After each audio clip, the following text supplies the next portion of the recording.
స్తోత్రం. హల్లెలూయా, హల్లెలూయా. ప్రభువైన యేసుక్రీస్తు నామంలో దేవునికి నా ప్రత్యేకమైన వందనాలు తెలియజేస్తూ ఉన్నాను. ఈ సమయానికి ఇక్కడికి మమ్మల్ని ఆహ్వానించినటువంటి దైవజనులు, మా ఆత్మీయులు అయ్యగారికి నా ప్రత్యేకమైన వందనాలు, కూడి వచ్చిన మీ అందరికీ నా ప్రత్యేకమైన వందనాలు తెలియజేస్తూ ఉన్నాను. హల్లెలూయా, హల్లెలూయా. ప్రతి ఒక్కరూ కూడా మనము వెళ్ళబోయేటువంటి పరిశుద్ధాత్మ అనుభవంలోనికి కనిపెట్టుకొనుటకు మనం వెళ్ళబోతూ ఉన్నాము. కాబట్టి అందుకంటే ముందుగానే మన వాక్యం ద్వారా మన హృదయాన్ని, హల్లెలూయా, వాక్యం ద్వారా మన హృదయాన్ని మనం సరిచేసుకోగలిగితే, మనలో ఉన్నటువంటి ఏమైనా లోటుపాట్లు సరిచేసుకోగలిగి ఇంకా ముందుకు వెళ్ళటానికి దేవుడు మనకి అవకాశం ఇచ్చేలాగా ప్రతి ఒక్కరు కూడా ప్రార్థనాపూర్వకంగా ముందుకు సాగాలని నేను ప్రభు పేరిట కోరుకుంటూ ఉన్నాను. హల్లెలూయా, హల్లెలూయా. మొదటి తిమోతి పత్రిక అపోస్తలుడైన పౌలు రాసినటువంటి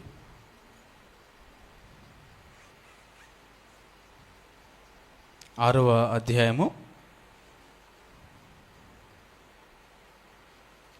11వ వచనము. దైవజనుడా నీవైతే వీటివి విసర్జించి నీతిని, భక్తిని, విశ్వాసమును, ప్రేమను, ఓర్పును, సాత్వికమును సంపాదించుకున్నటకు ప్రయాసపడుము. చిన్న ప్రార్థన చేసుకుందాం. మహాపరిశుద్ధుడా, గొప్ప దేవుడా, నీ కొందనాలు, కనికర పూర్ణడానికి స్తోత్రాలు, స్తుతులు చెల్లిస్తూ ఉన్నాం నా తండ్రి ప్రభువా. అయా, గడిచిన దినములన్నీ నీ కృపాక్షేమముల చేత మమ్మల్ని కాచి కాపాడి నీ కృపలో మమ్మల్ని అందరినీ ప్రభువా మీరు భద్రపరుస్తూ, నాయనా నీకే స్తోత్రాలు నా తండ్రి ప్రభువా. క్షేమముగా నాయన ప్రభువా నీకే స్తోత్రాలు నా తండ్రి ప్రభువా. అయా, మందిరానికి మీరు నడిపించిన విధానాన్ని బట్టి నీకు స్తోత్రాలు. అయా, చేరి కూడి వచ్చినటువంటి మా అందరితో మీరు మాట్లాడుతున్నామని ప్రార్థన చేస్తూ ఉన్నాము. ఆది నుంచి అంతవరకు మీరు అధ్యక్షత వహించండి. వినగల చెవిని, గ్రహించగల హృదయాన్ని మాకందరికీ మీరు అనుగ్రహించండి.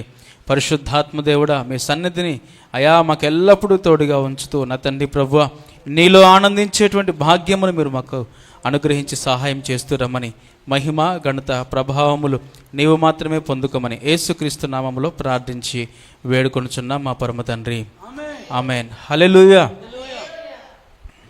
దేవుని బిడ్డలారా, దేవుని యొక్క వాక్యం ఈ విధంగా సెలవిస్తుంది. ఏమిటంటే, దైవజనుడా నీవైతే వీటిని విసర్జించి నీతిని, భక్తిని, విశ్వాసమును, ప్రేమను, ఓర్పును, సాత్వికమును ఏం చేయాలంట? కలిగి ఉండాలా, విడిచిపెట్టాలా? ఏం చేయాలి? కలిగి ఉండాలా. వాటిని సంపాదించుకోవటం కోసం ఏం చేయాలంటే ప్రయాసపడుతూ ఉండాలి. ఎల్లప్పుడూ కూడా మనము మన జీవితంలో అక్కడ పై వచనం చూసినట్లయితే, ఎందుకనగా ధనాపేక్ష సమస్తమైన కీడులకు మూలము, కొందరు దానిని ఆశించి విశ్వాసము నుండి తొలగిపోయి నానా బాధలతో తమ్మును తామే ఏం చేసుకుంటున్నారంట? పొడుచుకొని చుండిరి అని చెప్పనున్నది. అయితే దేవుని బిడ్డలైనటువంటి మనము అటువైపు కాకోకుండా, ఎటువైపు? ధనాపేక్ష వైపు కాకోకుండా, ధనాపేక్ష ఏం చేస్తుందంట? సమస్త కీడులకు మూలము. కాబట్టి దాని నుంచి దూరంగా పరిగెత్తాలి అని అంటే దేనికి దగ్గర కావాలి? ఇక్కడ రాయబడి ఉన్నది దైవజనుడా అంటే దైవజనుడికి మాత్రమే కాదు, కానీ ఈ మాట క్రీస్తు రక్తంలో కడగబడిన ప్రతి ఒక్కరికి కూడా చాలా అవసరమైనటువంటి మాట. ఏమిటనంటే, మనము దేన్ని సంపాదించుకోవాలి? నీవైతే వీటిని విసర్జించి నీతిని, భక్తిని, విశ్వాసమును, ప్రేమను, ఓర్పును, సాత్వికమును సంపాదించుకోవటానికి ఏమేమి సంపాదించుకోవాలండి? ఏమేమి సంపాదించుకోవాలి? వీటన్నిటినీ కూడా సంపాదించుకోవడానికి మనము ప్రయాసపడుతూ ఉండాలి, ప్రాకులాడుతూ ఉండాలి. ఈ లోకంలో సంపాదన అనేది చాలా రకరకాలుగా ఉంటుంది. ఏమండి? అనేకము సంపాదించుకోవడానికి మనుషులు తాపత్రయపడుతూ ఉంటారు, పరుగులాడుతూ ఉంటారు. ఉదయం లేచింది మొదలుకొని సాయంకాలం రాత్రి వరకు కూడా పరుగులెడతా ఉంటారు. దేనికోసం అని అంటే ఈ లోకానికి సంబంధించినటువంటి సంపాదన కోసమే.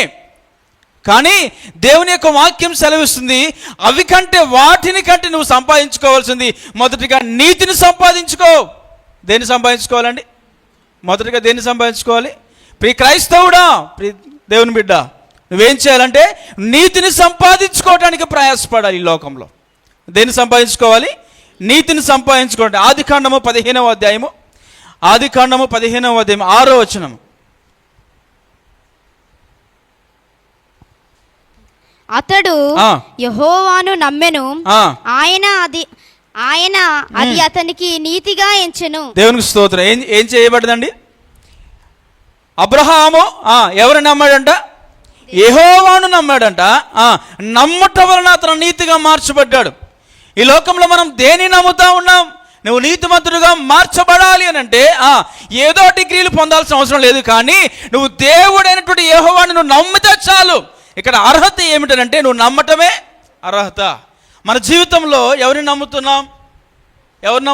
ఎందుకనంటే దేవుడు నీతిమంతుడు కనుక ఆయన నమ్మేటువంటి వారందరికీ కూడా ఆయన ఉచితముగా నీతిమంతులుగా తీర్చుతా ఉన్నారు. దేవునికి స్తోత్రం. ఏం చేస్తున్నాడు? ఆయన నీతిని బట్టి మనం ఏం చేయబడుతున్నామంట? నీతిమంతులుగా తీర్చబడతా ఉన్నాం. ఏమంటే ప్రియ దేవుని బిడ్డలారా, దేవుని యొక్క వాక్యంలో ఆదికాండం 6వ అధ్యాయంలో చూసినట్లయితే, 5వ అధ్యాయం లాస్ట్ వచ్చి చూసినట్లయితే, నోవాహు ఎన్ని సంవత్సరాలు ఉన్నట? 500 సంవత్సరాలు నీతిగా బ్రతికాడు. ఎన్ని సంవత్సరాలు?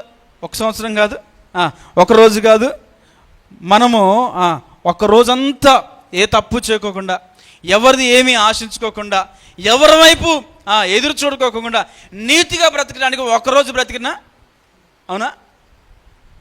కానీ నోవాహు ఏం చేస్తున్నాడంటే 500 సంవత్సరాలు నీతిగా.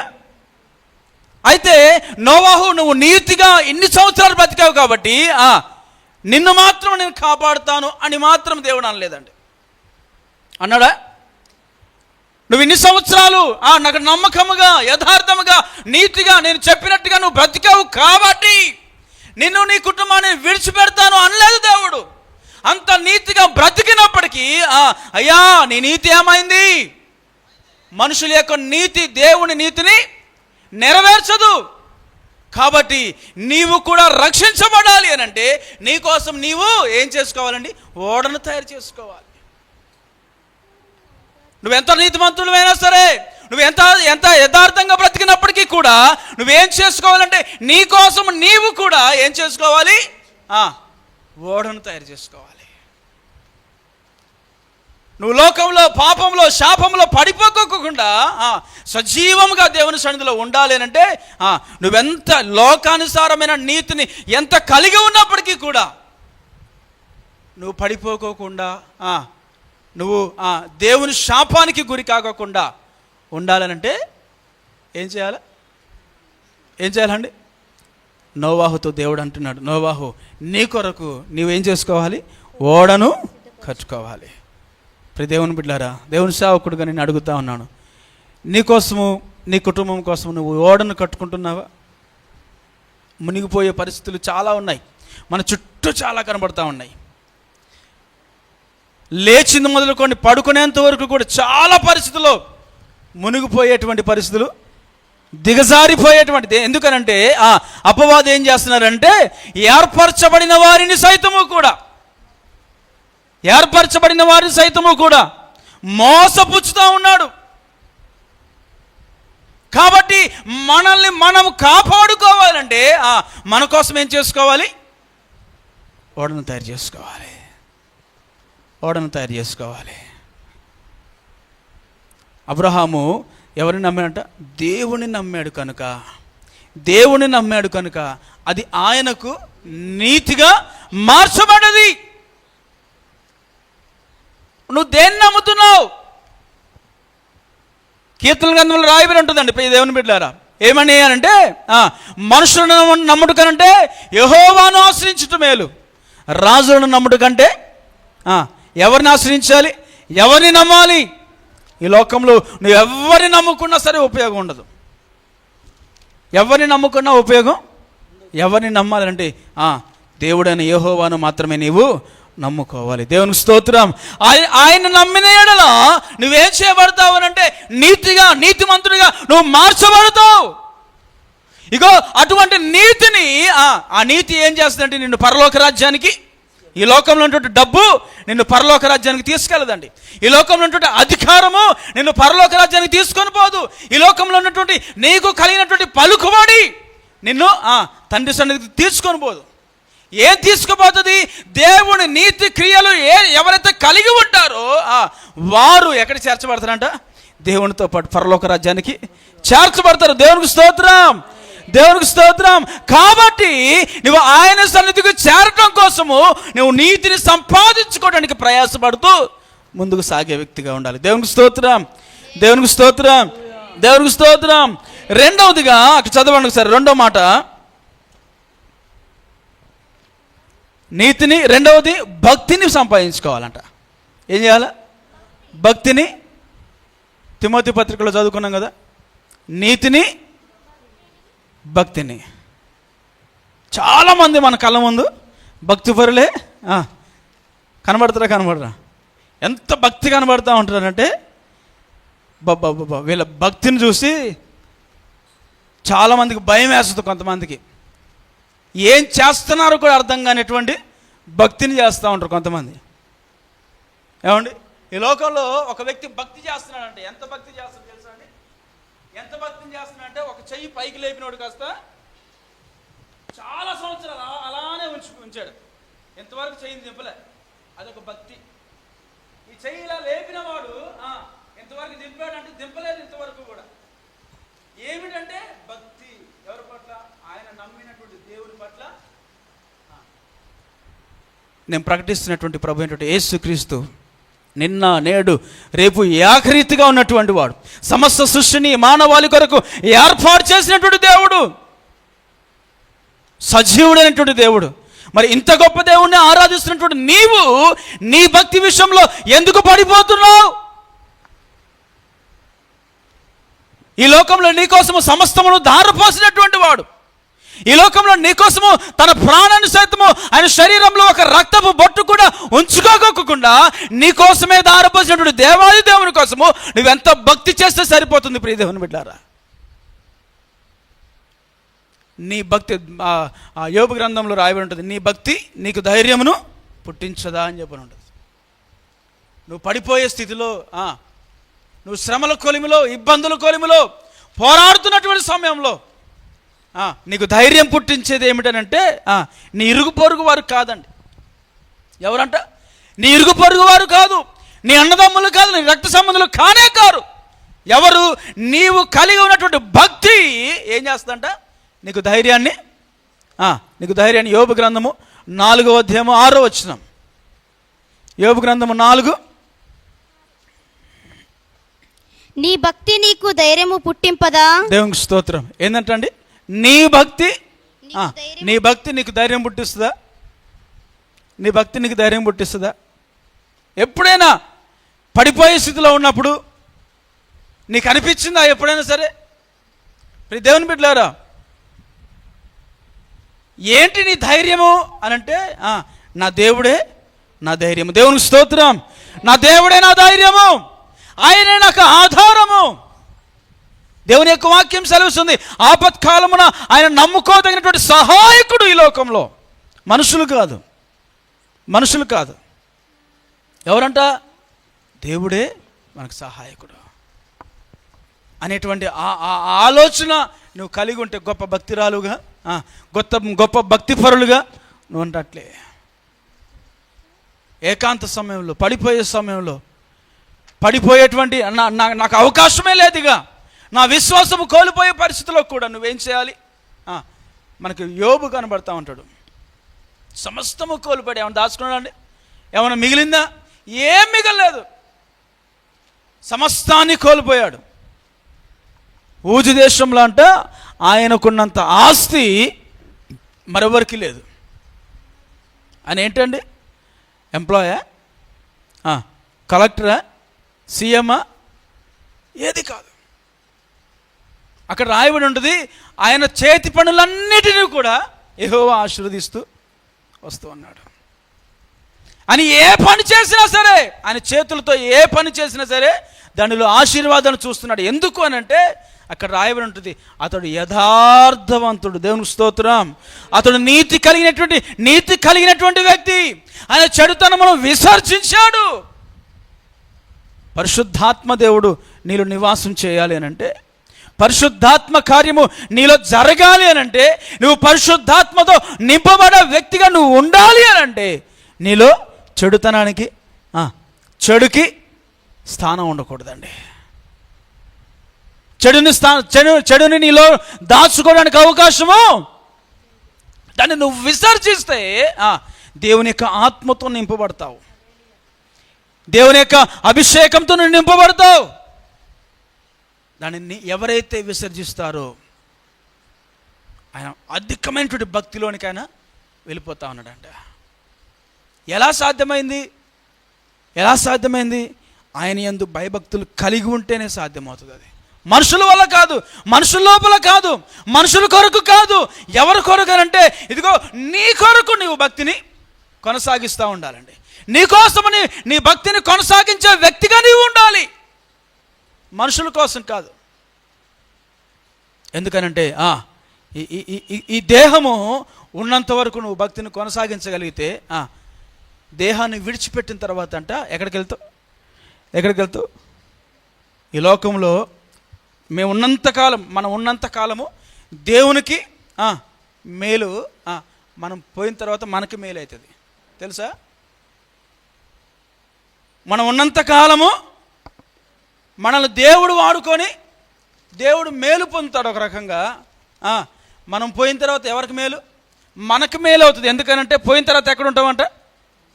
ఆయన సన్నిధిలో ఉంటాం, ఆయన దగ్గర ఉంటాం నిత్యము. కోటాను కోట్ల దేవదూతలతోటి పరిశుద్ధుడు పరిశుద్ధుడు పరిశుద్ధుడు అని గాన ప్రాతిగానముల చేత ఆరాధించేటువంటి గుంపులో నీవు కూడా కలిసి ఉంటావు. అందుకే మనకు అది మేలుగా ఎంచబడ్డది. దేవుని బిడ్డలారా, నువ్వేం చేయాలంటే నీ జీవితంలో ఏం చేయాలి? నీ భక్తిని నువ్వు కాపాడుకునే వ్యక్తిగా ఉండాలి. ఎందుకనంటే ఒకానొక సమయంలో ఆ భక్తి నీకు ధైర్యాన్ని తీసుకొచ్చి పెడుతుందండి. హల్లెలూయా, హల్లెలూయా. కాబట్టి ఆ భక్తిని మొదటిగా నీతిని సంపాదించుకోవడానికి, రెండవదిగా భక్తిని సంపాదించుకోవడానికి నువ్వు ప్రయాసపడుతూ పరిగెడతా ఉండాలి. ఈ లోకంలో ఏదో సంపాదించుకోవడానికి రకరకాల ఉదయం లేచింది మొదలుకొని పడుకునేంతవరకు ఒకటే బిజీ. దేనికోసం బిజీ? ఏం సంపాదించుకోవడానికి బిజీ? నువ్వు వెనకేసుకుంటావు, ఏమి కూడా పట్టుకొని వెళ్ళలేవు. అవునా? ఒక వ్యక్తి అంటున్నాడు ఈ విధంగా, అయ్యా చాలా సంపాదించాను. ఎంత సంపాదించావు? ఇటువైపు సంపాదించా, ఇటు సంపాదించా. మరి ఇటేమైనా సంపాదించినవా? ఈ పాయింట్ ఆఫ్ వ్యూలో, ఈ పద్ధతిలో, ఈ పైన నుంచి ఏమైనా సంపాదించావా? ఏమి సంపాదించలేదు. ఈరోజు అది కూడా సంపాదిస్తున్నారు. ఏంటి తెలుసా? ఒక తల్లిగారంట ఎక్కడ చంద్రమండలంలో ప్లాట్ కూడా కొనుక్కుందంట. ఎడగొన్నది? చంద్రమండలంలో ప్లాట్ కొనుక్కున్నదంట. ఏం ఉపయోగం? నీకు చేతనైతే భక్తిని సంపాదించుకో. భక్తిని సంపాదించుకోవడానికి నువ్వు ప్రయాసపడు. నీ భక్తి నీకు మాత్రమే కాదు, కానీ నీ భక్తిని చూసి అనేకులు ధైర్యంగా, అబ్బా ఎంత భక్తిపరురాలు, ఇంత గొప్ప భక్తి చూపిస్తున్నారు అని అంటే వీరి దేవుడు ఎంత గొప్పవాడు. దేవుని స్తోత్రం. వీరి దేవుడు ఎంత గొప్పవాడు. ఈ భక్తిని బట్టి వీరి దేవుడు వీరిని ఎంతో అద్భుతంగా దీవిస్తున్నాడు. కాబట్టి ఇగో ఈ దేవుడే నాకు కూడా దేవుడుగా కావాలని చెప్పని అనేకులు కోరుకోవాలండి. హల్లెలూయా, హల్లెలూయా. కాబట్టి మనం ఏం చేసుకోవాలంటే రెండవదిగా ఏంటండి? భక్తిని సంపాదించుకోవడానికి ప్రయాసపడుతూ ఉండాలి. మూడవది విశ్వాసమును చెప్పాలా? ఏం సంపాదించుకోవాలి? విశ్వాసమును సంపాదించుకోవాలి. మూడవదిగా విశ్వాసమును ఏంటి నీ విశ్వాసము? ఏమిటి నీ విశ్వాసం? ఈ లోకంలో నువ్వు విశ్వాసిగా బ్రతుకుతున్నావు. సరిపోతుందా అండి? మనం విశ్వాసులముగా ఏమంటారు? మనల్ని విశ్వాసులు, ప్రభు విశ్వాసులు అంటారు. ప్రభు అయిన యేసుక్రీస్తు యొక్క విశ్వాసులు. సరిపోతుందా? సరిపోదు. క్రియలు లేని విశ్వాసము ఏంటంట? క్రియలతో కూడిన విశ్వాసాన్ని నీవు సంపాదించుకోవాలి. ఈ లోకంలో విశ్వాసులుగా చాలామంది కనబడతా ఉంటారు, అవునా? విశ్వాసాలు అనబడేటువంటి వారు అనేక మంది దేవుని మందిరానికి రాగలుగుతారు, కానీ దేవుని కలుసుకునేటువంటి వారు కొంతమందే ఉంటారు. దేవునికి స్తోత్రం. ఏం చేస్తారండి? విశ్వాసులు చాలామంది ఉంటారు, కానీ దేవుని కలుసుకునేటువంటి విశ్వాసులు. నీ విశ్వాసాన్ని నువ్వు పెంపొందించుకోవాలంటే పరిశుద్ధాత్మని సహాయము చాలా. మొదటి కొరింథీ పత్రిక 12వ అధ్యాయము, మొదటి కొరింథీ పత్రిక 12వ అధ్యాయం 9వ వచనం.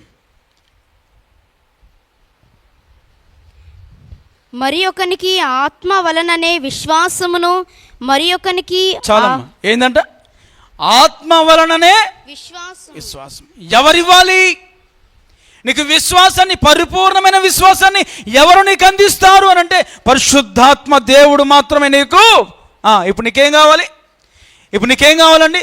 పరిశుద్ధాత్మతో నువ్వు నింపబడితే నువ్వు బలమైనటువంటి విశ్వాసగా నువ్వు మార్చబడతావు. కాబట్టి నువ్వేం చేయాలంటే ఆ విశ్వాసమును సంపాదించుకోవడానికి పరుగులెట్టాలి. ఆ విశ్వాస జీవితాన్ని కొనసాగించడానికి పరుగులెత్తాలి. నీ జీవితంలో దేనికోసం పరుగులెడతా ఉన్నాం? ప్రతి దేవుని బిడ్డ, మనం ఏం చేయాలంటే విశ్వాసాన్ని పొందుకోవటానికి, నువ్వు బలమైనటువంటి విశ్వాస జీవితాన్ని కొనసాగించడానికి, ఏమున్నా ఏం లేకపోయినా, ప్రతి దేవుని బిడ్డ, ఏలియా తన జీవితంలో అవకాశమే లేదు. అక్కడ చాలామంది బయలు ప్రవక్తలు ఉన్నారు. అక్కడ చాలామంది బయలు ప్రవక్తలు ఉన్నారు. వారందరూ ముందు కూడా ఆయన ఏం చేస్తున్నాడు? ఒక విశ్వాసమైన వీరుడుగా అక్కడ నిలబడతా ఉన్నాడు. అవకాశమే లేనటువంటి స్థితిలో, పరిస్థితిలో కూడా ఒక్కసారి ఈయన ప్రార్థనకు జవాబు రాకపోతే ఒకసారి ఆలోచించండి. ఏలియా పరిస్థితి ఏం కావాలి అక్కడ?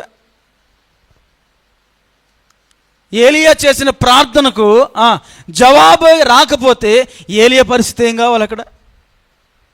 అవునా కదా? ఒక్కడే ఏలియా, లోకమంతా ఒకవైపు ఉంది, ఏలియా మాత్రం ఒక్కవైపు.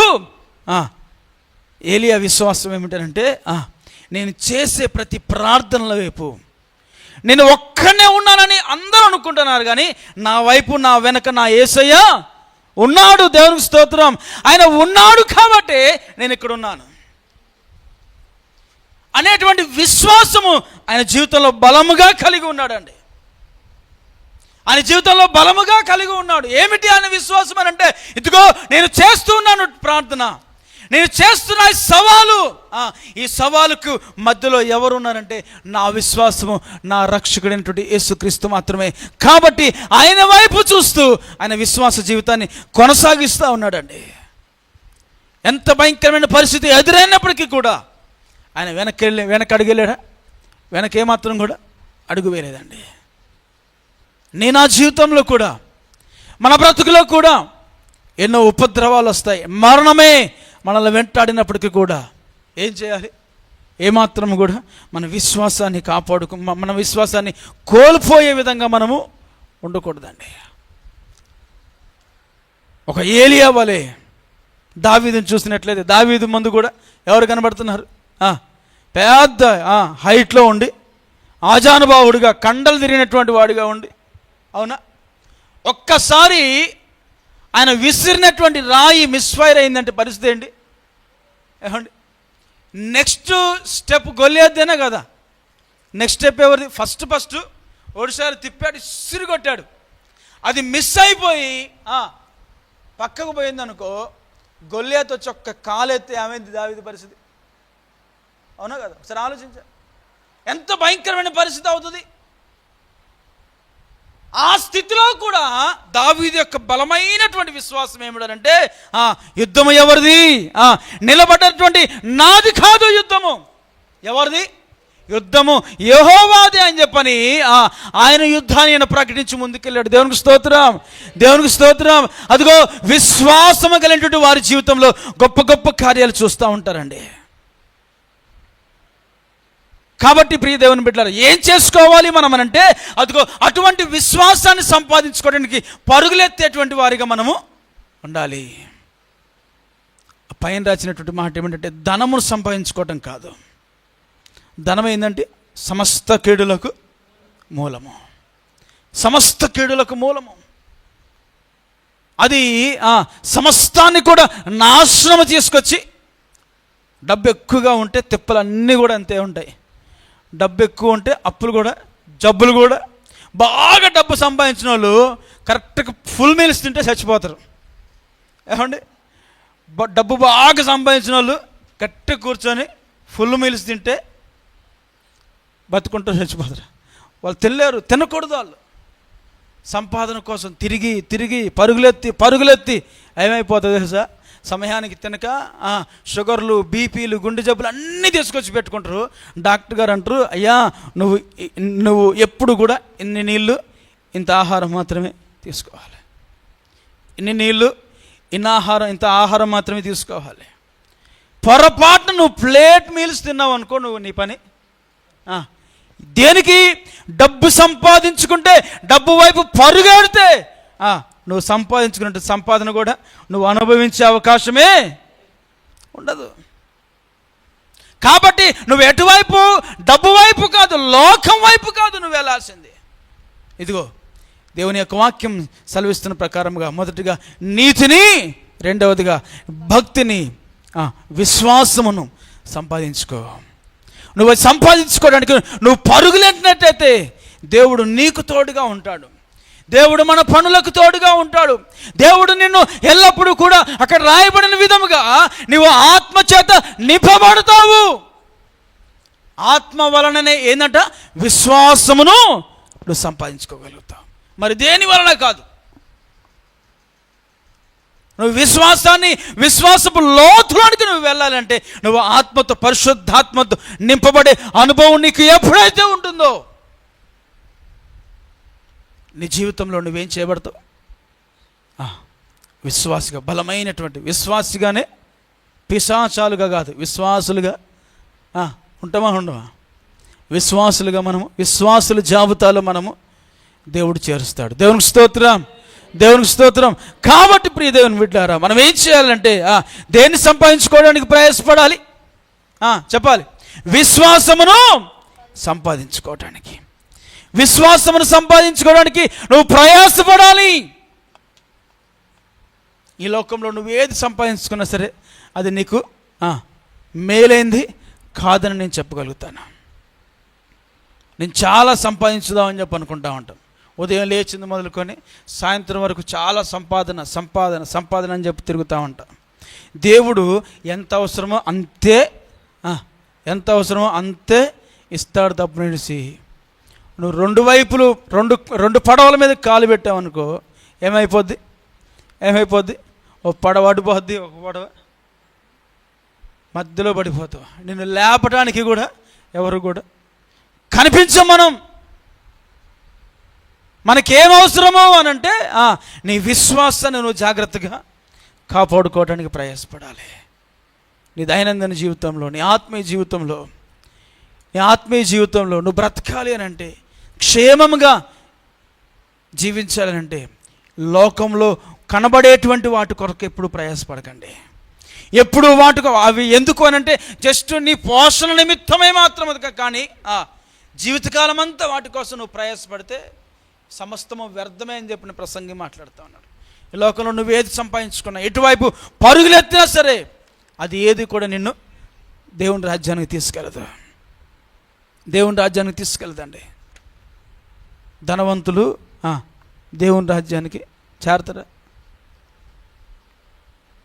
దేవుని బిడ్డలారా, విశ్వాసులు చేరతారు. నీతి కలిగినటువంటి వారు, యథార్థత కలిగినటువంటి వారు దేవుని సన్నిధికి, భక్తిపరులు దేవుని సన్నిధికి చేరతారు. నీ జీవితంలో నువ్వు దేన్ని సంపాదించుకోవడానికి ప్రయాసపడతా ఉన్నావు? దేనికోసము నీ ఆరాటము? దేనికోసమో ఆరాటపడితే ఆరాటం వచ్చి ఆగిపోతాం. మనం ఒకసారి ఏమైపోతాం? ఎక్కువ ఆరాటపడి ఒక్కసారి ఆగిపోతాం. కానీ వీటిని సంపాదించుకునేటువంటి వ్యక్తిగా నువ్వు ఉండగలిగితే నీ ప్రాణము ప్రశాంతంగా ఉంటుందండి. నీ కుటుంబము, నీ జీవితము ప్రశాంతంగా సాగుతూ ఉంటుంది. కానీ వీటిని పక్కన పెట్టి లోకంలో కనబడే వాటన్నిటిని కూడా నువ్వు సంపాదించుకోవడానికి పరిగెత్తావో జాగ్రత్త. ఎందుకు కూడా నిన్ను పరలోక రాజ్యానికి తీసుకొని వెళ్ళావు. నాలుగోది ఏం సంపాదించుకోవాలండి? ప్రేమను సంపాదించుకోవాలి. ఏంటండి ప్రేమ అంటే ఒకటే మాట, యేసయ్యే ప్రేమ. ఆయన ప్రేమామయుడు అయినటువంటి దేవుడు. మన జీవితంలో నువ్వు సంపాదించుకోవాలంటే ఆయన సంపాదించుకో. మేము బ్రదరు నేను ఆటోలో వచ్చేటప్పుడు మేము మాట్లాడుకుంటూ వస్తూ ఉన్నాం. చాలామంది యవనస్తులు చెడిపోతున్నారు, పడిపోతున్నారు, గంజాయికి అలవాటు పడి ఇష్టానుసారంగా బ్రతుకుతూ ఉన్నారని చెప్పని మాతో పాటు ఇంకొక బ్రదర్ ఆటో ఎక్కువ ఉన్నాడు. ఇక స్టార్ట్ చేసాము, ఆ బ్రదర్కి సువార్త చెప్పాలి ఎట్ట చేసాయని చెప్పాను. అయ్యా ఎందుకు ఇలా చెడిపోతున్నారంటే ఒక యేసయ్య లేకపోవటం వల్లనే. ఒక యేసయ్య మన జీవితంలో ఉంటే ఏ పాపము కూడా మనల్ని ఏలుబడి చేయదండి. ఆయన కలిగి ఉంటే చాలు, ఆయన పొందుకుంటే చాలు, నా జీవితము క్షేమంగా ఉంటుంది. నా జీవితం క్షేమంగా ఉండాలంటే అదిగో ఆయన కలిగి ఉండాలి, ఆయన పొందుకోవాలి. అయ్యో భయంకరమైనటువంటి పరిస్థితుల్లో ఉన్నారు యవనస్తులు. మేము ఎక్కువగా యవనస్తుల మధ్యలో పరిచయకు మేము పరుగులెడతా ఉంటాం. ఎందుకంటే రేపటి తరము చాలా అద్భుతంగా ఉండాలి అని అంటే ఏమవ్వాలి? ఆర్ఓజీ అని మాకు ఒక టీం ఉంది. ఆర్ఓజీ అని అంటే రీచింగ్ అవర్ జనరేషన్. అవునా? కోల్పోయినటువంటి దానిని తిరిగి మనం పొందుకోవాలి అని అంటే యవనస్తులు చాలా అంటే చాలా అవసరం. సంఘంలో ఈరోజు చూస్తే యవనస్తుల సంఖ్య చాలా తక్కువగా ఉంటుంది. స్త్రీలు కనబడుతున్నారు, పురుషులు కనబడుతున్నారు. ఎందుకు కనబడరానంటే చిన్న వయసు నుంచి కూడా వాళ్ళు ఉండరు కాబట్టి, వాళ్ళకి అలవాట్లేదు కాబట్టి, పెరిగి పెద్దయి పెళ్ళిళ్ళు అయిపోయి వారు బయటకే తిరుగుతూ ఉంటారు. స్త్రీలు మాత్రము మందిరంలో కనబడుతూ ఉంటారు. వాళ్ళకి పునాది ఏమిటనంటే యవన కాలమే వారికి పునాదిగా కనబడుతూ ఉన్నది. యవన కాలంలో నీ బాల్య దినములు ఎందే నీ సృష్టికర్తలను నువ్వు స్మరణకు తెచ్చుకోగలిగితే నిన్ను ఆయన నుంచి వేరు చేసేది ఏది కూడా ఉంటుందండి? ఉండదు. కాబట్టి మా ఉద్దేశం ఏంటంటే యవనస్తులను బాగా దేవుల్లో నడిపించాలి ఏదో ఒక విధంగా. రేపు మాపు 27-28లో తల్లాడలో చిన్నపిల్లల VBS కండక్ట్ చేయడం జరిగింది. ఎందుకు కండక్ట్ చేశారు అని అంటే అయ్యా వాళ్ళు ఉదయం వెళ్ళిపోయారంటే మధ్యాహ్నము మరలా తిరిగి ఇంటికి వస్తారా? హాలిడేస్ వచ్చాయి, నీ పిల్లల్ని ఎక్కడ పెంచుతూ ఉండవు? హాలిడేస్ వచ్చాయి కదా, మీ పిల్లల్ని ఎక్కడికి పంపిస్తూ ఉండవు? మాట్లాడితే చుట్టాలు ఇంటికి పంపిస్తూ ఉంటారు చాలామంది. ఏం చేస్తారు? హాలిడేస్ వచ్చాయి, మా చుట్టాలు చాలా దూరంలో, వాళ్ళు ఎవరు? అన్యులు. వాళ్ళకి ఏం నేర్చుకుంటారు వాళ్ళు? నీకు చేతనైతే నీ పిల్లలను యవనస్తుల్ని దేవుని సంఘంలో సన్నిధిలో పరిచర్యగా పంపించు. వాళ్ళు ఎదిగిన తర్వాత నీకు కీర్తిని తీసుకొచ్చి పెడతా ఉంటారు. దేవునికి స్తోత్రం. ఏం తీసుకొచ్చి పెడతారు? నీకు మేలుకరముగా, నీకు ఆశీర్వాదకరముగా మార్చబడతారు. యవనస్తులు దేని చేతనంటే దేవుని వాక్యం చేత మాత్రమే వారి జీవితాన్ని కట్టుకోగలుగుతారండి. వారి బ్రతుకులు కట్టుకోవాలంటే దేవుని వాక్యం మాత్రమే. కాబట్టి నువ్వేం చేయాలంటే ప్రేమ అయి ఉన్నటువంటి దేవుణ్ణి నువ్వు పరిచయం చేయి. యవనస్తులు బాగుంటే సమాజము బాగుంటుంది, యవనస్తులు బాగుంటే సంఘాలు బాగుంటాయి, యవనస్తులు బాగుంటే కుటుంబాలు బాగుంటాయి. వారే బాగలేకపోతే నిన్నగాక మొన్న గన్నులు తీసుకొని పేల్చి చంపేశారంట. ఎందుకు అనంటే దేవుని వాక్యం ఎరగనటువంటి వారు, దేవుని తెలియనటువంటి వారు, దేవుని తెలిసినటువంటి వారు అటువంటి భయంకరమైన పరిస్థితులకి వారు తలవంచరు. ఎదుటివారిని చంపాలి అనేటువంటి ఆశ, ఆలోచన, ఆరాటం వారిలో ఉండదు. ఎందుకనంటే నా యేసయ్య ప్రాణం పెట్టడానికి వచ్చాడు కాబట్టి నేను కూడా ప్రాణప్రదముగా నేను మార్చబడాలి, ప్రభువు కోసము నేను నిలబడాలి అనేటువంటి ఆరాటము ఎవరికి ఉంటుందనంటే ఆయన్ను కలిగినటువంటి వారికి. ఆయన ఎవరండి? ప్రేమామయుడు. దేవునికి స్తోత్రం. ప్రేమ కలిగినటువంటి వాడు. ప్రేమ అంటేనే యేసయ్య. ఇంకా మరి వేరే నిర్వచనం ఏమి కూడా ఉండదండి. ప్రేమ అంటేనే దేన్ని సంపాదించుకోవాలి? యేసయ్య అనేటువంటి ప్రేమను నువ్వు సంపాదించుకోగలిగినట్లయితే ఆయన నీలోనికి వస్తే నీలో ఉన్నటువంటి పాప భూయిష్ఠతంతా కూడా దూరం అయిపోతూ ఉంటుంది. నీలో ఉన్నటువంటి చెడంతా కూడా దూరం అయిపోతూ ఉంటుంది. నీలో ఉన్నటువంటి పాపం అంతా కూడా ఆయన కడిగి వేస్తూ ఉంటాడు. యేసు రక్తము సమస్త మానవాళి యొక్క పాపాన్ని కడిగి వేస్తూ ఉంటుందండి. కాబట్టి నువ్వేం ఏం చేయాలంటే ఆయన్ని పొందుకోవడానికి ప్రేమ అయి ఉన్నటువంటి దేవుడు లోకమునంతో ఆయనే ప్రేమ అయి ఉన్నాడు కాబట్టి ఆయన పొందుకోవడానికి నువ్వు ప్రయాసపడాలి. ఆయన పొందుకోవడానికి నీవు ప్రయాసపడాలి. ప్రేమ గురించి మాట్లాడితే మన జీవితాలు సరిపోవు. ఏం ప్రేమ? యేసయ్య ప్రేమ గురించి మాట్లాడితే మన బ్రతుకులు సరిపోవు. జీవితకాలం అంతా కూడా ఆయన కలిగి, ఆయన లక్షణాలు కలిగి, ఆయన వాక్యానుసారంగా నువ్వు బ్రతకగలిగినట్లయితే ప్రియ దేవుని బిడ్డారా, నువ్వు సంపూర్ణంగా ఆయనలో లీనమైపోయి ఆయన కోసం నీవు జీవించగలిగితే నువ్వేం చేయగలుగుతావు? వాటిని సంపాదించుకోవడానికి నువ్వు ప్రయాసపడాలి. నెక్స్ట్ ప్రేమ తర్వాత ఏంటి?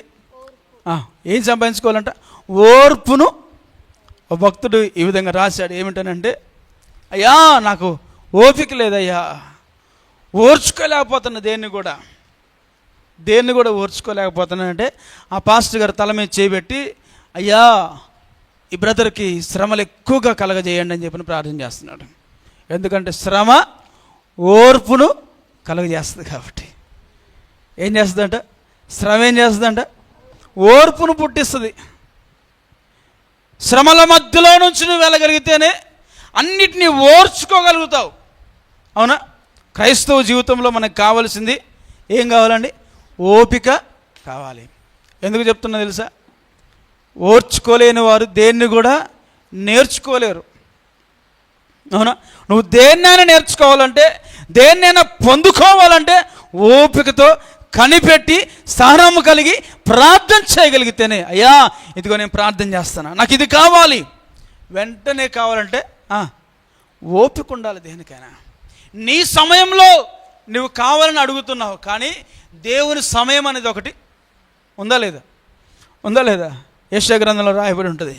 61:22 అనుకుంటా, 21 అనుకుంటా. చదవండి ఒకసారి. యెషయా గ్రంథము 60వ అధ్యాయం 22వ వచనం, లాస్ట్ వచనం. యెహోవానగు నేను తగిన కాలమున ఈ కార్యమును. ఏ కార్యం అండి? నువ్వు దేని గురించైతే ఆలోచిస్తున్నావో, నువ్వు దేని గురించైతే ఆరాటపడుతున్నావో, అడిగిన వెంటనే మనకన్నీ కూడా కావాలంటే కావు.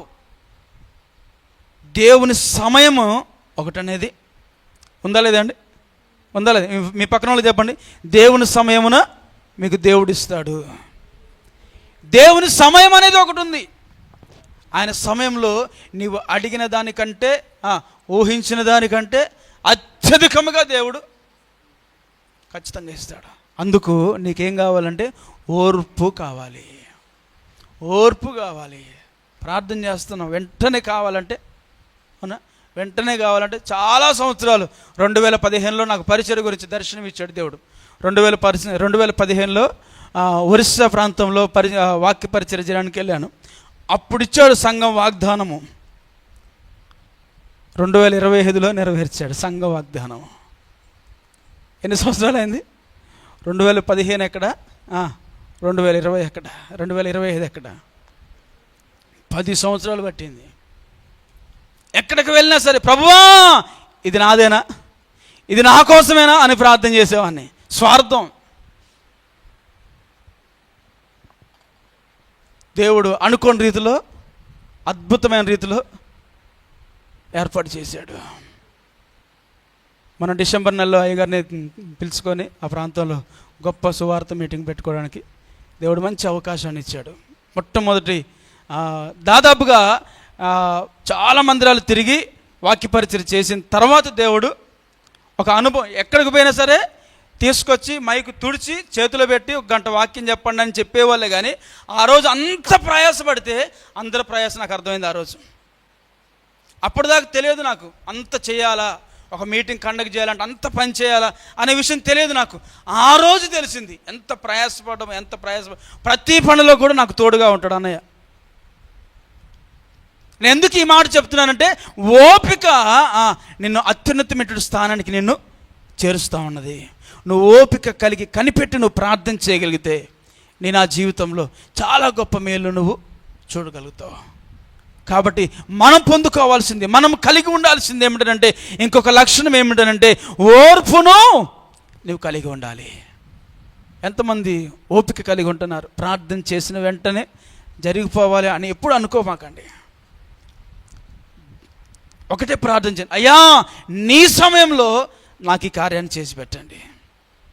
మనం అనుకునే సమయం కాదు, ఆయన సమయం అంటూ ఒకటి, తగిన కాలమున ఈ కార్యమును నేను త్వరపెడతానని దేవుడే వాగ్దానం చేస్తాను కదండి. ఏ కాలము? తగిన కాలము. ఏ కాలం అని అంటే ఆయన సమయం అనేది ఒకటి ఉంది. నీ సమయం కాదు, నా సమయం కాదు, మనం అనుకునేటువంటి సమయం కాదు. అయ్యా ఇప్పుడు కావాలంటే కాదు. ఎప్పుడంట ఆయన కాలం అనేది ఒకటి ఉంది. ఆ కాలంలో మనకి ఆ కాలం వరకు మనం ఏం చేయాలి? ఓపికతోటి ప్రార్థన చేయాలి. ఇంకా ఎక్కువగా ప్రార్థన చేయాలి. పొందుకునేంత వరకు కూడా నీ ఓపికను మాత్రమే నీవు దేనికోసము? పరిశుద్ధాత్మను నువ్వు పొందుకోవాలి అని అంటే ఓపికతో నీవు ప్రార్థన చేయాలి. ఓపికతో నువ్వు కనిపెట్టి అడుగు, అప్పుడు నువ్వు పొందుకోగలుగుతావా?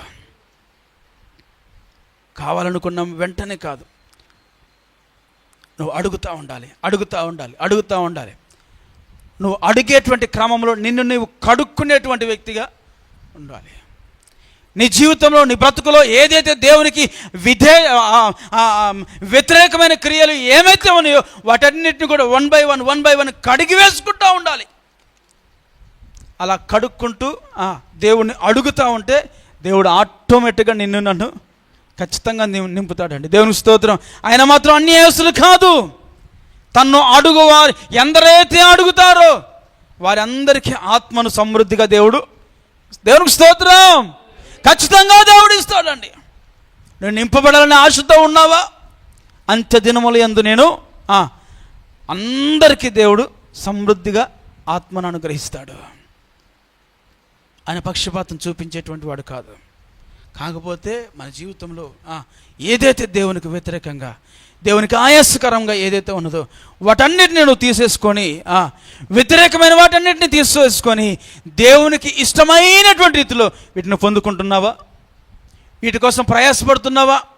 నీతిమంతుడుగా, యథార్థమంతుడుగా, భక్తిపరుడుగా, విశ్వాసిగా, దేవుని ప్రేమను కలిగి ఓపికతో ఏం చేయాలంట? పరుగు పందెంలో ఓపికతో పరిగెత్తాలి.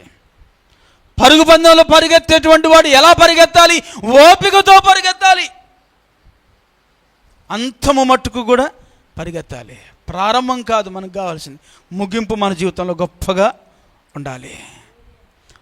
ప్రారంభము భయంకరంగా రకరకాలుగా ఉంటుంది, కానీ ముగింపు చాలామందికి భయంకరంగా ఉంటుందండి.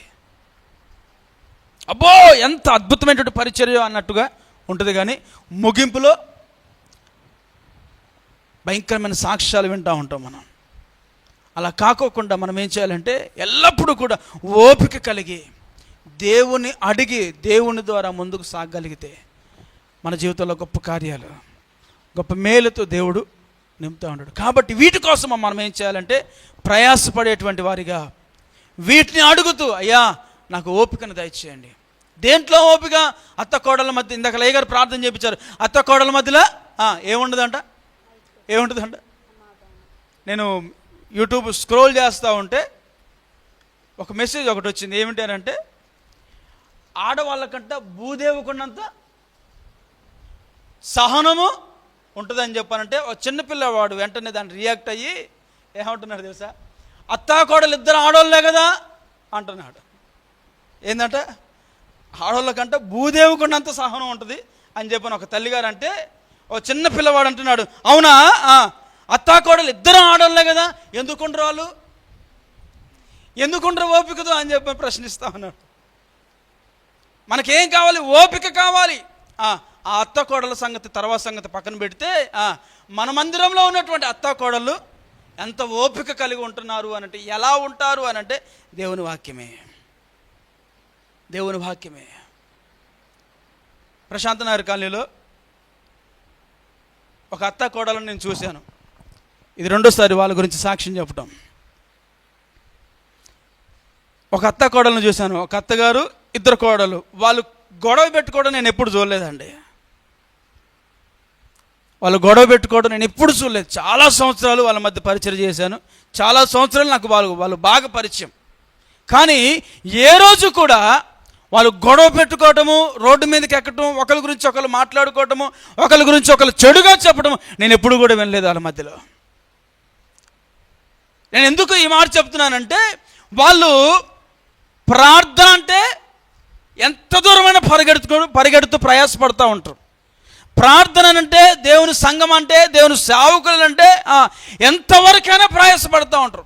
వారి ప్రయాసను బట్టి దేవుడు ఏం చేస్తాడంటే వారి మధ్యలో ఐక్యతను కలిగజేసి ప్రేమతో వారిని నింపుతూ వస్తూ ఉన్నాడు.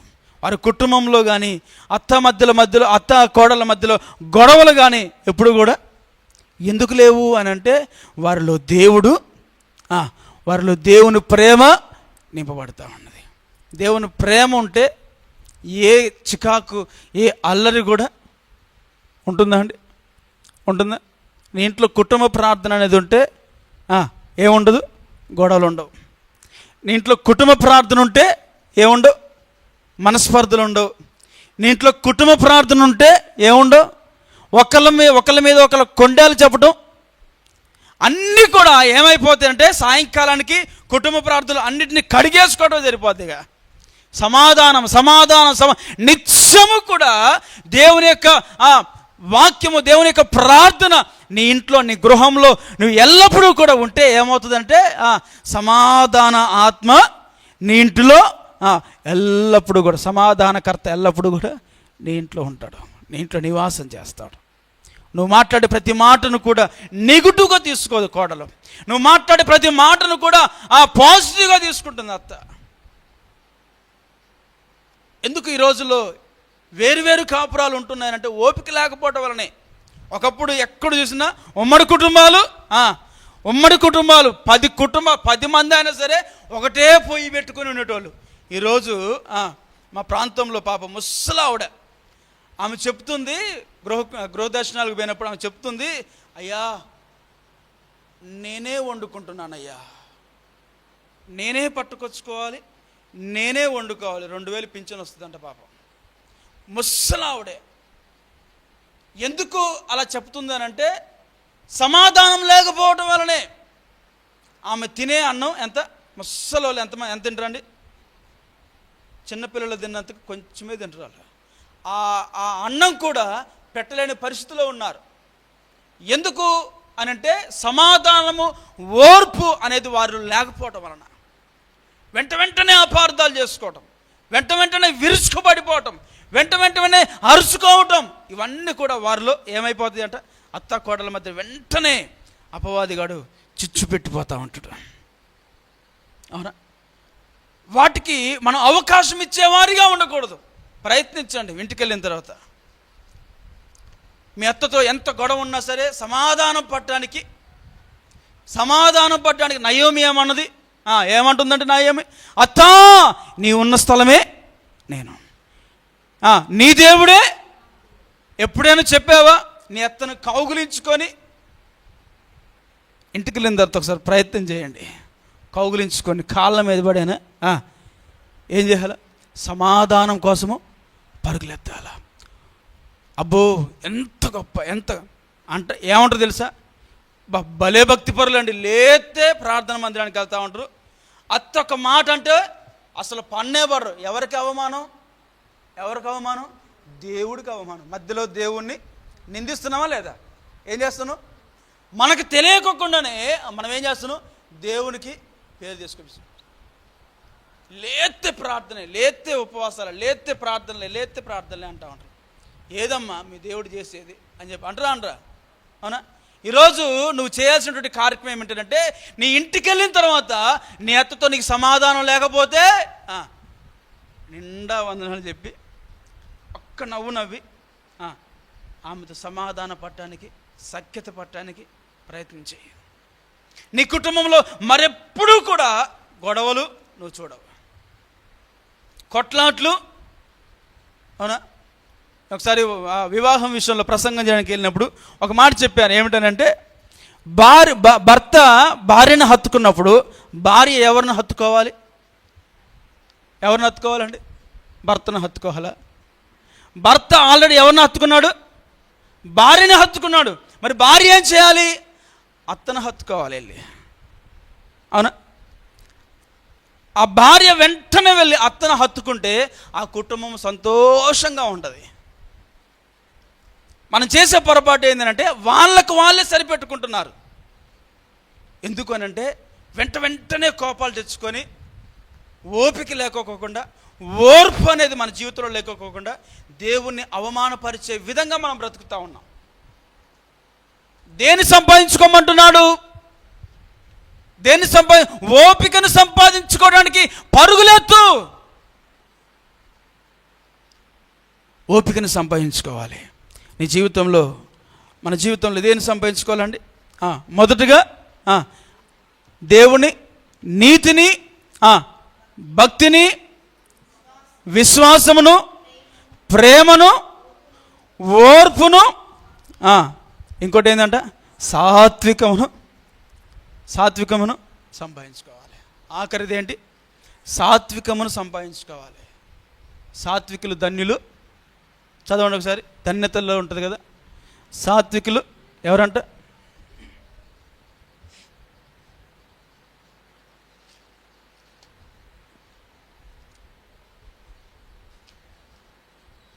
ఐదవ అధ్యాయము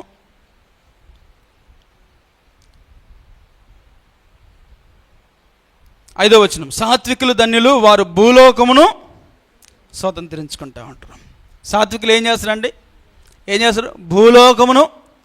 సాత్వికము కలిగి మనం నడుచుకోగలిగితే ఎదుటివారు ఏ మాట మాట్లాడినా సరే, మనల్ని మన ముఖం మీదనే మాట్లాడినా సరే, నువ్వు సాత్వికంగా దేవుని ప్రేమను చూపించగలిగితే వాళ్ళు ఎప్పటికీ కూడా మరలా తిరిగి నీ గురించి చెడుగా మాట్లాడే అవకాశం ఉంటుందండి. సాత్వికంగా ఉండాలి. నా ఇల్లంతటిలో సాత్వికుడు మోషే. అవునా?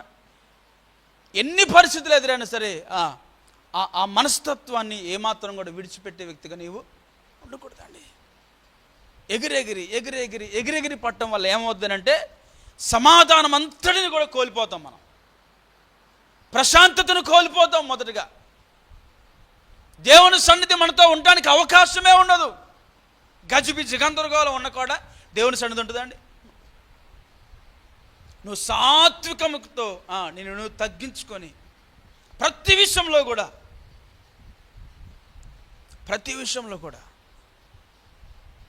నువ్వు ముందుకు వెళ్ళగలిగితే దేవుడు ఏం చేస్తాడంటే, భూలోకం అంతటిని కూడా నీకు బంధువులుగా చేస్తాడు. దేవునికి స్తోత్రం.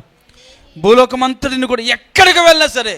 కొంతమంది మొన్న నేను పేటచెరు వెళ్ళినప్పుడు వాళ్ళ ఆయన నాకు చెప్తున్నాడు, ఏం బ్రదర్ ఎప్పుడు కొత్తగా ఇంకో కొత్త వ్యాపారాన్ని పెట్టారు అని అంటే, ఆ వ్యాపారం పెట్టడానికి కారణం ఏంటో కూడా చెప్పాడు ఆయన. ఆల్రెడీ వాళ్ళకి ఒక కిరాణా కొట్టు ఉంది. కిరాణా కొట్టులో వాళ్ళ భార్యను ఉంచితే అంట, ఈయన బయటికి వెళ్ళినప్పుడు వాళ్ళ భార్యను కిరాణా కొట్టు ఉంచితే అంట, వచ్చి వెళ్ళే వాళ్ళందరితో గొడవ పెట్టుకుంటుందట. గొడవ పెట్టుకొని ఇంకొకరు రాకోకుండా చేస్తుంది. ఎవరు? యజమానురాలే. ఆమె ఈ విధంగా ఉంటే ఈ షాప్ మూతపట్టుకోవడం ఖచ్చితంగా ఖాయం బ్రదర్. కాబట్టి ఆమెకి ఎక్సెల్ బండి తోలడం వచ్చు. కాబట్టి కొన్ని తినుబండారాలు, పప్పలు, బిస్కెట్లు, చాక్లెట్లు అన్నీ కూడా ఆ బండి మీద పెట్టేసి ఊరూరా తిరుగుతూ షాపులన్నీ వేసుకుంటూ వస్తూ ఉన్నది. ఆమె ప్రశాంతంగా నడుస్తుంది ఇప్పుడు షాప్ అని చెప్పని భర్త సాక్ష్యం ఇస్తూ ఉన్నాడు. ఏమండి? హల్లెలూయా, హల్లెలూయా. సాత్వికంగా ఉంటే ప్రశాంతంగా ఇంట్లో కూర్చొని వ్యాపారం చేసుకునేది కదా. అవునా? ఇప్పుడు మొత్తం ఊరూరా తిరుగుతూ అన్ని షాపులు, అమ్మ బిస్కెట్లు కావాలా, అమ్మ చాక్లెట్లు కావాలా, పాపడాలు కావాలా, ఇదే పని అయిపోయింది పాపం. ఇప్పుడు అక్కడ వ్యాపారం నడుస్తుంది, ఇప్పుడు నా షాపు కూడా చాలామంది వస్తున్నారు. ఎందుకు అని అంటే నోరు మంచిగుండకపోవటం వల్ల. ఆమె నోరు మంచిగుండకపోవటం వల్ల ఏమైంది? మనం అట్లాంటి వాళ్ళం కాదని మనం సంతోషించాలి. దేవుని స్తోత్రం, దేవుని స్తోత్రం. కాబట్టి ప్రియ దేవుని బిడ్డారా, మనం ఏం చేయాలంటే వేటిని సంపాదించుకున్నాం? ఇప్పుడు సంపాదించుకున్నారా? చెప్పండి. ఒకటి 2 అమ్మ, 2 భక్తి, 3 4 5 6 దేవునికి స్తోత్రం. ఇవన్నిటిని మీరు కలిగి ఉన్నారు. కలిగి ఉంటే దేవుని సన్నిధి మిమ్మల్ని ఎల్లప్పుడూ కూడా ఏలుబడి చేస్తూ ఉంటుంది. మీరు ఎక్కడికి వెళ్ళినా సరే, మీరు ఏ పరిస్థితిలో ఉన్నా సరే, ఏ స్థలంలో ఉన్నా సరే, వీటిని పొందుకోగలిగితే, వీటిని గట్టిగా పట్టుకోగలిగితే, విడిచిపెట్టుకోకుండా మానక వీటి కొరకు నువ్వేం చేయాలంటే ప్రయాసపడాలి. అక్కడ రాయబడి ఉన్నది కదా, లాస్ట్ వచ్చిన నొక్కి చెప్పాడు. అక్కడ ఏం చేశాడు? నొక్కి చెప్పాడు. ఏంటి? వీటిని సంపాదించుకొనుటకు ప్రయాసపడాలట. ఏం చేయాలంట? వాటిని వెంటాడాలి అని రాయబడింది ఫుట్నోట్లో. వాటి కొరకు వెంటాడుతావు. డబ్బు కోసం కాదు. డబ్బు కోసం నువ్వు ఎంత పరిగెడతావో ఏమైతే తెలుసా, అది అంత దూరంగా వెళ్ళిపోతూ ఉంటుంది. నువ్వు డబ్బు కోసం పరిగెత్తడం మానేసి వీటి కోసం పరిగెత్తావు అనుకో, డబ్బు నీ వెంట పరిగెడతా ఉంటుంది. దేవునికి స్తోత్రం, దేవునికి స్తోత్రం. నువ్వెల్లప్పుడూ కూడా సకల సమృద్ధితో నువ్వు సమృద్ధి, నీలో సమృద్ధి ఉంటే సంఘం ఎప్పుడైనా కుంటుపడిపోద్దండి? చెప్పాలి. విశ్వాసులు సమృద్ధితో నింపబడుతున్నారంటే సంఘం ఎప్పుడైనా కుంటుపడిపోవటం చూసాము మనం? నువ్వు సమృద్ధిగా నింపబడాలంటే డబ్బు వెంట నువ్వు పరిగెత్తడం కాదు, నువ్వు వీటి వెంట నువ్వు పరిగెడితే డబ్బు నీ వెంట పరిగెడతా ఉంటుంది. నువ్వు డబ్బు వెంబట పరిగెత్తావు అనుకో, దేవుని మందిరానికి తీసుకురాదు. అది నేనేం చేస్తుంది? దేవుని మందిరానికి దూరం చేసి పెట్టేస్తుంది. అప్పుడు వీటన్నిటిని కూడా అపవాదిగాడు ఎత్తుకొని పోతాడు మన జీవితంలో నుంచి. కాబట్టి ప్రియ దేవుని బిడ్డలారా, నేను ముగిస్తాను. మనం ఏం చేయాలి? దేనికోసం పరుగులెత్తాలి అని అంటే, ఈ లోకంలో ఉండే ధనగణితుల కొరకు కాదు, ఆస్తిపాస్తుల కొరకు కాదు, ఐశ్వర్యం కోసం కాదు, పేరు ప్రఖ్యాతుల కోసం అసలే కాదు. నువ్వు దేనికోసం పరిగెత్తాలంటే ఆ నీతిని, దేవుని నీతిని సంపాదించుకోవాలి, భక్తిని సంపాదించుకోవాలి, ప్రేమను సంపాదించుకోవాలి, విశ్వాసమును సంపాదించుకోవాలి, ఓర్పును సంపాదించుకోవాలి, సాత్వికమును సంపాదించుకోవాలి. వీటన్నిటిని సంపాదించుకోవడానికి నువ్వు పరుగులెత్తే వ్యక్తిగా నువ్వు ఉండాలి. అలా ఉండగలిగితే దేవుని సన్నిధి నీకెప్పుడు కూడా తోడుగా ఉంటుందండి. చిన్న ప్రార్థన చేసుకుందాం. యేసయ్యా, అయ్యా నీకు వందనాలు ప్రభువా. మా జీవితంలో నా తండ్రి ప్రభువా, ఈ లోకంలో దేనికోసమో పరుగులెత్తడం కాదు, దేనికోసమే ప్రయాసపడటం కాదు అయ్యా. భక్తి విషయంలో ఎవరి భక్తి వారిని ధైర్యవంతులుగా చేయాలి అని అంటే, మా భక్తిని మేము బిల్డప్ చేసుకున్నట్లుగా మీరు సహాయం చేయండి. భక్తిలో ఏ రోజు కూడా రాజీ పడుకోకుండా నీ కోసము, నా కోసము భక్తి చేసేవారిగా నేనుండునట్లుగా మీరు సహాయం చేయండి. విశ్వాసం విషయంలో నమ్మకముగా మంచి దాసుడా అని సాక్ష్యం పొందుకునే వ్యక్తిగా నేను ఉండునట్లుగా మీరు మాకు సహాయం చేయండి. నీ కృపతో నింపి బలపరుస్తురమ్మని ప్రార్థన చేస్తూ ఉన్నాం. చెప్పబడిన ఈ అంశాల అన్నిటిలో ఏ విషయంలో కూడా మేము తక్కువగా కాకూడదు.